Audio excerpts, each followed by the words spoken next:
In this session, we'll be talking about process redesign. First of all, process redesign is a really exciting part of process management. And now is the time to really get to the core of process management. That is, how can we improve these processes? How can we make them perform better? And to me, that's a very satisfactory part of process management. By the end of the session, I hope that you will understand why process redesign is important at all. Secondly, I hope to give you an idea what process redesign really is all about. So let's get started. Why process redesign?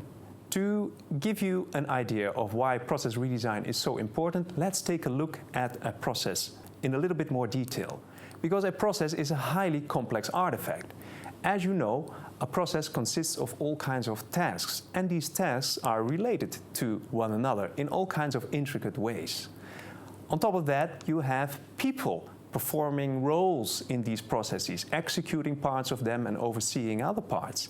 And then to top it all off, we have IT systems. And it is not uncommon that in a particular process you may have dozens of IT systems that play one role or the other.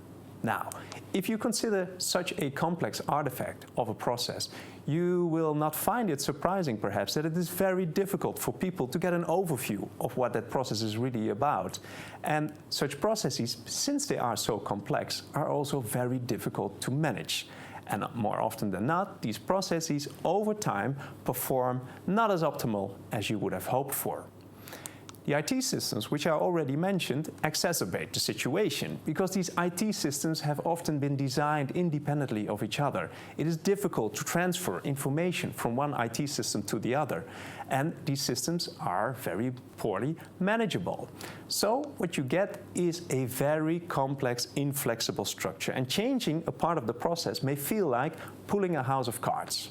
Now, what that leads to is that you have a process which has been designed perhaps consciously at some point in time, but now has become very difficult to manage and very difficult to change. But change is a necessity. Things change. The demands of your customer change.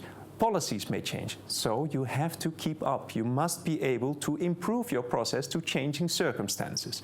So that is the first motivation why process redesign is important.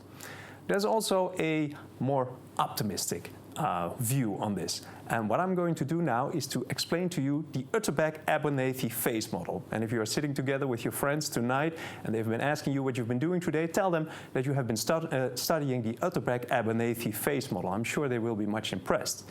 The model basically tells that it is relatively easy for organizations to enter a new market with a new product. And for quite some time, they can keep on innovating their products. Think about the iPhone that Apple put into the market and where they still manage to come up with exciting new versions. Well, that can go so far until such a stage that there are so many competitors and there are so many substitute products that it's difficult to keep on innovating on these products. Process redesign tries to ride a second wave. The second wave of not improving on product, but improving by process. Think about Amazon. Amazon is delivering the same stuff for over years, but they keep on innovating about the process. They were the organization that invented one order click. Just one click, that is what you do. You can order a lot of stuff, which makes it easy, which gives a good customer experience. More recently, they've been working with drones to deliver goods to your doorstep, which is again a process innovation. So this is the more optimistic view of why process redesign is so important. It can help organizations to keep on innovating.